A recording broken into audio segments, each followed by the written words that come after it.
Seja bem-vindo ao canal Torcida Boliviana. Eu me chamo Matheus Soares e estamos aqui para a inauguração de um novo quadro no nosso canal que vai se chamar Aquele Momento Boliviano. Esse quadro ele é inspirado naquele Brasileirão do Última Divisão. É um canal de futebol alternativo que tem aqui no YouTube, muito interessante, muito participativo nas redes sociais e que lida muito com esse olhar para o futebol mais alternativo do Norte e Nordeste. É um canal muito interessante e que a gente vai deixar aqui na descrição para que vocês deem uma olhada, fortaleçam o trabalho dos caras. É muito bom de verdade. E eles têm um quadro que se chama Aquele Brasileirão, onde eles falam sobre grandes conquistas, né? Vários torneios nacionais e internacionais também, vários torneios estaduais também. E aí, lá dá pra dar uma olhada como o canal é legal, como esse quadro é legal. E nós pedimos autorização para a Última Divisão e fomos muito bem recepcionados por eles. Então, por isso nós vamos fazer aqui um quadro que fale sobre grandes conquistas do Sampaio, grandes campanhas, decepções, também porque a vida não é feita só de coisas boas, mas coisas que foram marcantes na história do Sampaio e que precisam ser lembradas. Então, no mais, agradeço o seu like, agradeço a sua visualização, o seu compartilhamento. Ajude-nos, interaja conosco aqui no YouTube, deixa nos comentários aí quais são os próximos temas que vocês querem e a forma como vocês podem nos ajudar. Em nossas redes sociais, nós fizemos uma pequena votação, né, tanto no Twitter como no Instagram, onde nós escolhemos a Copa do Nordeste de 2018 ou Brasileirão Série D de 2012, né? E aí fizemos a votação para qual tema que vocês queriam que a gente fizesse, e a Série D de 2012 ganhou nas duas redes sociais. Então, sem mais delongas, vamos para a Série D de 2012 e vamos entender como que o Sampaio chegou até lá. Para entender como o Sampaio chegou na Série D de 2012, nós precisamos primeiro do contexto, né? Como que aconteceu isso e como o Sampaio chegou àquela Série D. E aí, para isso, a gente precisa viajar no tempo e voltar até a Série C de 2009, que na época era a última divisão do Campeonato Nacional. O Sampaio estava num grupo com Rio Branco do Acre, Paysandu, Luverdense e Águia de Marabá. O tão temido Águia de Marabá. Se quiser colocar, o editor quiser colocar aqui do lado, uma cacetada de jogos que o Sampaio perde pro Águia. O Sampaio não podia ver o nome do Águia, o Sampaio perdia. Era um negócio absurdo. Mas enfim, o Sampaio joga muito mal aquela Série C, tem várias confusões. O Sampaio é punido pelo STJD por conta de confusões no estádio, no Nhozinho Santos. O pessoal que é da mais antiga sabe que rolava muita laranjada, copada e um monte de coisa arremessada no gramado, né? O Nhozinho Santos era um estádio muito hostil. E aí o Sampaio acaba sendo punido, precisa jogar em Codó, no René Banhama. Inclusive tem matérias aí da época com o Célio Codó, com a família dele lá, um negócio muito interessante, muito legal de assistir. Mas o Sampaio jogou muito mal aquela Série C. E aí na época é criada a Série D. E o regulamento previa que os 4 lanternas, né, ou seja, cada lanterna de cada grupo da Série C, eram apenas 4 grupos, eles eram rebaixados automaticamente para a Série D. E adivinha, o Sampaio conseguiu essa proeza nesse grupo. Além de ter empatado em 0x0 com o Luverdense, que era adversário direto pela vaga do rebaixamento, na última partida, muitas pessoas viajaram daqui de São Luís para Codó, foram apoiar o Sampaio, a torcida do Paysandu também invadiu lá, porque o Paysandu precisava do empate para se classificar para a próxima fase. Infelizmente o Sampaio não foi capaz de fazer um gol sequer no Paysandu. E acabou aí a primeira dessa série de decepções que eu não vou comentar aqui, até chegar na Série D de 2012, mas enfim, veio o rebaixamento para a Série D.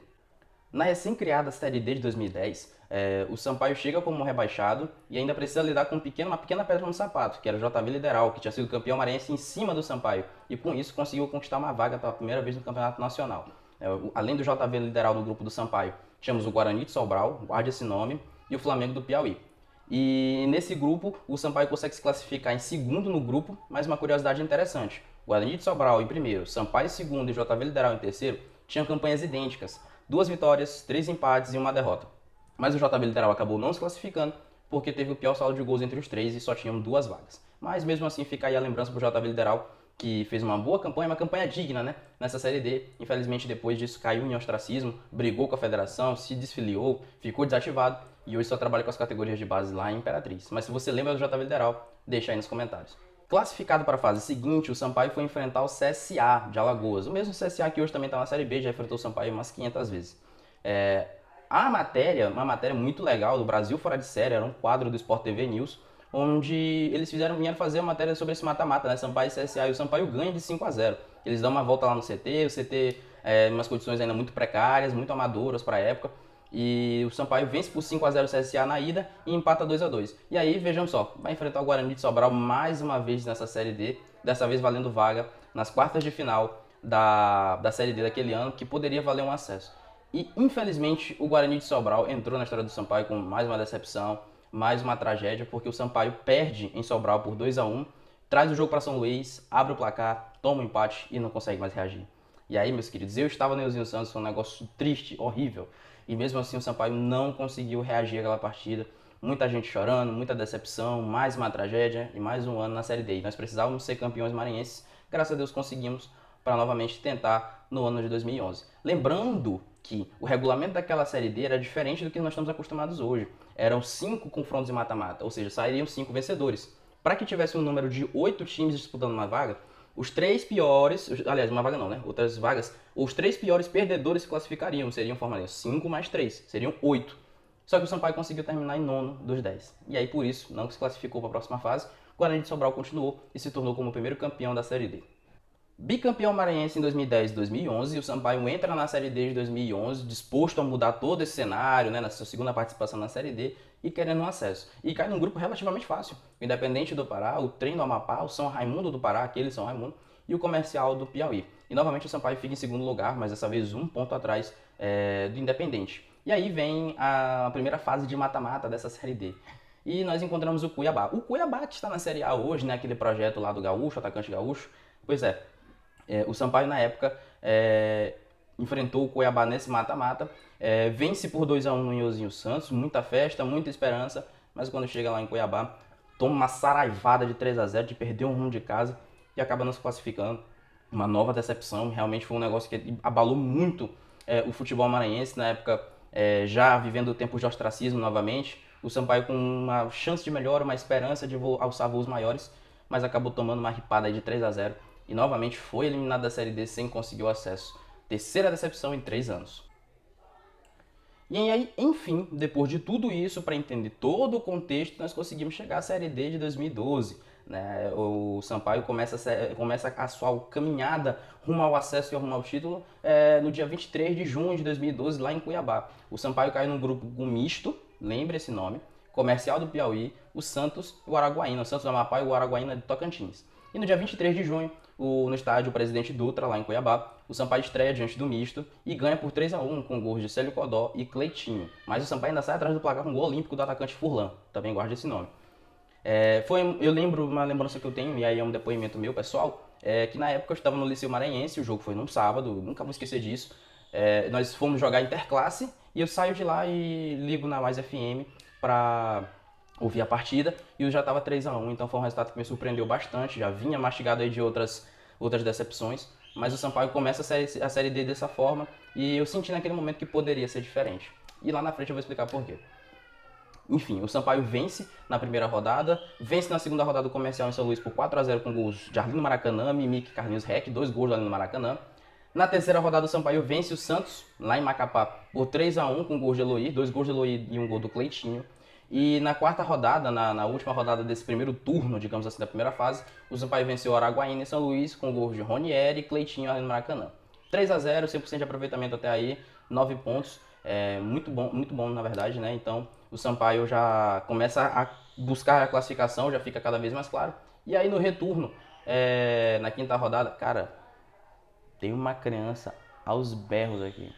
Isso vai dar pra ouvir, ó. Dá pra ouvir? Meu Deus. No retorno da primeira fase, já na quinta rodada, o Sampaio vence o Araguaína fora de casa de 4-0 com gols de Luiz Jorge, Célio Codó, Zé Paulo, aquele Zé Paulo e Ricardinho. Tem umas peças aqui nessa campanha que impressionam, eu nunca mais ouvi falar desse Luiz Jorge, esse que é lateral, né, segundo o pessoal da Mirante. Mas enfim, já na sexta rodada o Sampaio venceu, enfiou 6-0 no Santos do Amapá em São Luís, 2 gols do Zé Paulo, 2 gols do Eloy, um gol do Célio Codó e um gol de Deca, aquele lateral Deca. E acabou, esse jogo foi especial para a história do Sampaio, porque é o jogo que marca a estreia do Pimentinha. Exatamente, lá em 2012, diante do Santos do Amapá, o Pimentinha estreia, quase faz um gol de bicicleta, inclusive, fez um salseiro doido, caiu logo nas graças da torcida, e já se mostrou importante no jogo contra o Comercial, na rodada seguinte, ele arma a jogada do gol do Thiago Miracema, o gol da vitória. Depois, para finalizar a primeira fase, já classificado e para finalizar com 100% de aproveitamento, o Sampaio vence por 1-0 misto aqui em São Luís, com o gol dele, Pimentinha. Talvez tenha sido uma das melhores finalizações que o Pimentinha já teve na carreira, ele acerta uma cacetada de fora da área, um bonito gol, e cai nas graças da torcida então. E aí o Sampaio fecha essa primeira fase com 8 vitórias em 8 jogos, 25 gols marcados e apenas 2 gols sofridos com 100% de aproveitamento. Agora não adiantava nada ter 100% de aproveitamento nessa primeira fase se no mata-mata as coisas não funcionassem, né? E tinha-se muito esse medo do Sampaio novamente causar uma nova decepção na sua torcida. E o primeiro adversário do mata-mata logo nas oitavas de final foi o Vilhena, lá de Rondônia, que teve uma campanha pior que o Sampaio e acabou tendo o direito de jogar o primeiro jogo em Vilhena e o segundo jogo em São Luís, né? E aí lá foi um jogo muito complicado, muito difícil. O Sampaio sai atrás do placar, esteve no placar por 2 vezes atrás do placar, toma um gol, consegue empatar, toma de novo. Só que o cara que fez o segundo gol, o Mário Paiva, era um zagueiro, ele acaba fazendo um gol contra a favor do Sampaio, deixa tudo igual. E aí o Sampaio traz essa vantagem de 2 gols fora de casa para São Luís. E para quem não lembra, em 2012 era o ano em que marcou o quarto centenário da cidade de São Luís, 400 anos, né? E aí nós estávamos há 9 anos sem ter como jogar no Castelão, porque ele estava em reformas, né? Por reformas estruturais, correu o risco de desabar. Então o governo do estado acelera as obras, na época o Sampaio correndo pela Série D, e aí consegue entregar alguns dias depois a reabertura do Castelão. E foi um caso muito interessante. Por que foi interessante? Porque o governo do estado decide doar 32 mil ingressos, trocando por 1 quilo de alimento. Inclusive, eu fui uma das pessoas que foi para a fila. O nosso editor vai colocar fotos aí da matéria do estado do Maranhão na época, uma fila gigantesca. Eu furei fila, fui lá para frente, tinha um helicóptero fazendo fotos lá de cima. Acho que também estava na época também o estado do Maranhão, aí vendendo muito. E no dia seguinte, eu tinha esse recorte de jornal guardado, dá pra ver, né, a galera amontoada em cima da bilheteria. Mas infelizmente eu não consegui ingresso, muitos dos meus amigos conseguiram, muita gente foi. Mas eu não fui uma dessas privilegiadas, eu não estive na reabertura do Castelão, que recebeu capacidade máxima, e vi o Sampaio sair atrás do placar. O Vilhena abre o placar ainda no primeiro tempo, dá um susto, mas aí no segundo tempo o Sampaio trata de resolver tudo. Cleitinho, Zé Paulo e Pimentinha são os autores aí dos gols, né? O Sampaio vence por 4-1, o Pimentinha faz 2 gols, o primeiro goleiro falha, mas o segundo é um golaço, uma bola indefensável. E aí mó festa no Castelão, realmente reabertura do Castelão. O Sampaio tem essa sorte de jogar um jogo muito grande nessa reabertura, muita gente indo pela primeira vez ao Castelão, e isso dá muito ânimo, muito fôlego, não só para aquela campanha, mas também para os outros anos do Sampaio aí na Série C e na Série B. E aí chegamos, enfim, ao jogo do acesso, né? O mata-mata do acesso, as quartas de final da Série D daquele ano, e o Sampaio teria que enfrentar o seu terror, jogar em Cuiabá, só que dessa vez contra o misto. O misto que o Sampaio enfrentou na primeira fase, assim como enfrentou o Guarani de Sobral, então tinha todos os ingredientes aí para uma nova sampaiada, né? Aquela sampaiada clássica. Só que o Sampaio, com muita autoridade, se impõe jogando lá em Cuiabá. O Arlindo Maracanã abre o placar de cabeça. E esse gol, para quem não se lembra, é o gol do acesso. E eu vou já explicar por quê. Enfim, no final do jogo, faltando 3 minutos para acabar, o atacante Furlan, ele acaba empatando para o misto, mas o Sampaio sai com a sensação de dever cumprido e vai trazer a decisão novamente para São Luís com um gol fora de casa. E aí é justamente o que acontece. Diante de 32 mil pessoas, inclusive eu era uma dessas pessoas, pela primeira vez eu estava no Castelão e foi uma emoção sem igual. Me emocionei muito em poder ver o Sampaio ali no Castelão. Eu já tinha ido diversas vezes no Iozinho Santos, mas eu ouvia muitas histórias a respeito do Castelão, o Castelão muito cheio. E o Sampaio acabou empatando em 0-0 com o misto, né? Infelizmente eu não vi gol, mas vi diversas oportunidades que o Salicodó perdeu. Muita tensão até o fim do jogo, mas o Sampaio, enfim, graças a Deus, conseguiu o acesso diante do misto com um gol fora de casa do Arlindo Maracanã, que se tornou ídolo e se tornou muito mais gigante depois desse gol. E aí o Sampaio consegue o acesso, é uma virada de chave na história do Sampaio, que no próximo ano vai completar 10 anos aí, graças a Deus, sem pisar na Série D. Nas semifinais, o adversário foi o Baraunas, lá do Rio Grande do Norte. O outro time tinha conseguido acesso do outro lado da chave, né? Lá no interior do Rio Grande do Norte. E aí o Sampaio também sai na frente com o gol do Cleitinho, se impõe durante boa parte da partida, toma novamente um gol de empate e novamente traz um gol fora de casa para decidir em São Luís. Vocês vão ver já por que esses dados são tão importantes. Enfim, o Sampaio abre o placar aqui com um gol de cabeça do Eloy, que já estava virando marca registrada dele durante essa Série D.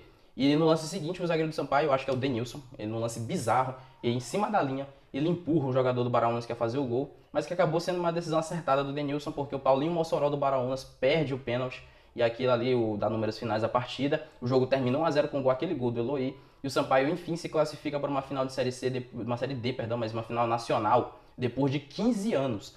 O Sampaio não se classificava para uma final de qualquer coisa nacional desde 1997. E por coincidência ou não, era justamente o ano em que eu nasci. Então desde o princípio eu já estava predestinado a torcer pelo Sampaio. Na final, o adversário foi o Crack de Goiás, né? Muita gente não sabe, mas é o Clube Recreativo Atlético Catalano, olha só o nome. O Crack infelizmente não vive boa fase lá no futebol goiano, ainda está tentando voltar de um tempo de ostracismo, mas na época conseguiu um acesso digno para a Série C. Lá, uma cidade do interior do Goiás, eles conseguiram até aquelas arquibancadas removíveis e tal, mas caiu um temporal no dia do jogo lá em Catalão, e aí a torcida pouco compareceu. Tiveram alguns guerreiros que saíram daqui do Maranhão para conseguir ver o jogo lá, e tiveram uma grande emoção logo com 8 minutos, quando o Pimentinha foi derrubado dentro da área. Quem pegou a bola para bater, infelizmente, foi o Célio Codó, que na época já não vivia uma boa fase, vinha perdendo gols fáceis e tentou fazer esse gol de pênalti para readquirir a confiança, mas acabou batendo no meio do gol e o goleiro do craque pegou. Infelizmente, não conseguiu aproveitar essa chance do Célio Codó, que acabou não fazendo tão mal, já que o Cleitinho abre o placar em meados do primeiro tempo, um belíssimo gol de perna esquerda, mas logo no lance seguinte o Carlinhos Reck vai expulso e o jogador que o Carlinhos Reck fez a falta acerta um chute de muito longe, o Rodrigo Ramos, por conta da chuva, acaba aceitando e dá números finais à partida.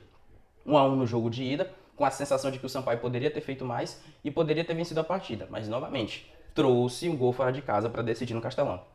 Reparem, o Sampaio empatou com o Vilhena na ida, empatou com o Misto na ida, empatou com o Barões na ida e também empatou na final. São 4 empates, além do empate diante do Misto no jogo do acesso. Então foram os 5 empates que fizeram parte dessa campanha, além das 11 vitórias que eu não vou falar daqui a pouco.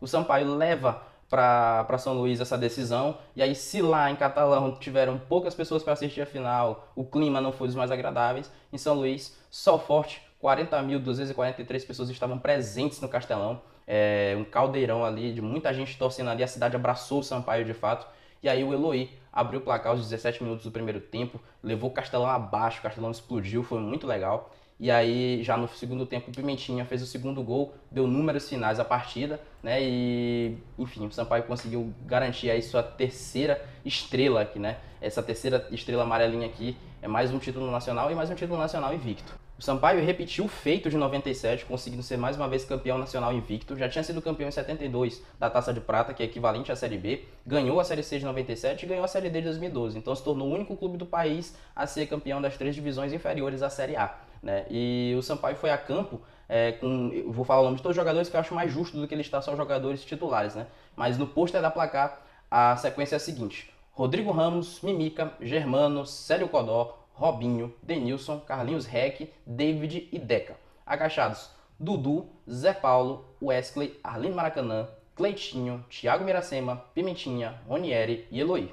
Esse foi o grupo de guerreiros que chegou até aquela final. Realmente jogadores que escreveram seu nome na história do futebol maranhense e na história do futebol nacional e na história do Sampaio. E lembremos, o técnico desse time era ninguém mais ninguém menos do que Flávio Araújo, nosso querido Sapinho, maravilhoso técnico que nos levou da Série D até a Série B, esteve presente conosco durante todo esse processo, é um dos técnicos mais importantes, quiçá, talvez seja o mais importante da história do Sampaio. Um excelente técnico, que todo mundo da torcida do Sampaio tem um carinho gigantesco por ele. É um cara que merece muito sucesso e merece sempre ser lembrado pelo excelente trabalho que fez no Sampaio, porque chegou até a Série B e não fez feio lá.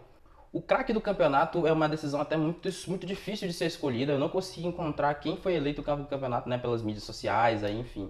Então vai ser a nossa opinião mesmo. O Sampaio teve jogadores excelentes e importantes durante essa campanha, que foi o caso do Cleitinho, o caso do Pimentinha, que já chega com a Série D em andamento, mas come a bola durante o mata-mata, e também o Rodrigo Ramos, que era a nossa base defensiva, a nossa segurança, o nosso paredão, também um dos maiores goleiros da história do Sampaio, né, e que tinha vivido todo o processo, do rebaixamento na Série C de 2009 até o acesso.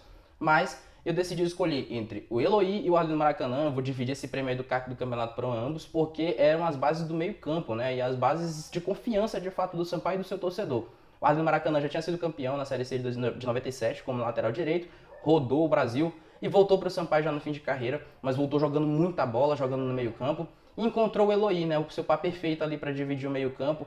Um casava o futebol de um, casava o futebol do outro. Era muito bonito de se ver. O Eloy, que joga até hoje no Sampaio, e na minha opinião é o jogador mais técnico, o meu maior ídolo como torcedor do Sampaio, por tudo que ele representa e por tudo que ele já passou pelo Sampaio, né? E por a forma como ele joga futebol, a elegância, o quão craque ele é. E ele foi excelente, ele foi muito importante. Tanto ele como o Arlindo fizeram gols e deram assistências em momentos importantíssimos durante essa campanha. E sem dúvida foram os 2 melhores jogadores desse campeonato. Então é isso, pessoal. Espero que vocês tenham gostado do nosso vídeo. Desde já, novamente, agradeço a todos vocês que ficaram aqui até o final. Peço desculpas se eu errei alguma coisa. Se vocês puderem, me corrijam aí nos comentários. A gente vai estar trabalhando para aperfeiçoar isso aqui. Vamos aperfeiçoar nosso canal. Infelizmente, ainda a condição de material, de edição ainda é bem pouca. Mas fazemos das tripas coração aqui para conseguir levar um canal de qualidade, um conteúdo de qualidade e para que nunca se deixe morrer a história tão gloriosa do Sampaio Corrêa. A gente sabe quanto era difícil na época acompanhar o Sampaio, não tinha tanta tecnologia para a gente conseguir acompanhar pela internet. Foram tempos muito difíceis. Para quem não tinha radinho AM, tinha que rezar para ter transmissão na Mais FM, e eu fui uma dessas pessoas. Mas isso marcou muito a minha vida e me edificou como torcedor. Espero que vocês tenham gostado. Novamente, curtam, compartilhem, ajudem o nosso canal. Até a próxima!